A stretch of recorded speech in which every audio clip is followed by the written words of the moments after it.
ఈరోజు తల్లులు కానీ, పిల్లలు కానీ, యూత్ కానీ, పెద్దలు కానీ అందరూ ఆశ్రయంగా చేసుకున్నది ఏంటంటే సెల్ ఫోన్. ఏది అడగండి ఒక్క నిమిషం ఆగండి అని ఏమంటే సెల్ తీస్తాడంతే.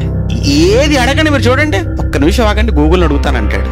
ఏది అడగండి ఒక్క నిమిషం ఆగండి యూట్యూబ్ లో చూస్తానంటాడు.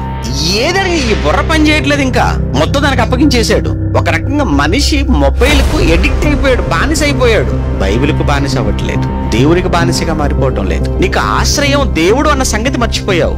ఈరోజు తల్లిదండ్రులుగా మీరు చేస్తున్న తప్పు ఒకసారి మీరు చూడండి. ఎంత గొప్పగా చెప్తుంటారంటే మళ్ళీ తండ్రులు వచ్చేసి ఏమండి అసలు ఫోన్ ఉంటదిలే కానండి, మాకంటే మా పిల్లకే దాంట్లో బాగా ఆప్షన్స్ బాగా తెలిసింది, మాకు ఏది కావాలన్నా ఆడే చేసి పెడతారండి, ఆడే చూసి పెడతారని అంటున్నాడంటే అది నీ ఎంత సిగ్గుపడాల్సిన సంగతి అండి. అది మనం గర్వపడుతున్నాం కానీ, అచ్చయపడుతున్నాం కానీ ఆ విషయంలో మనం సిగ్గుపడాలి. అసలు వాడేంటి, వాడు వయసు ఏంటి, వాడు సెల్లో ఆపరేట్ వాడు చేయటం ఏంటండి?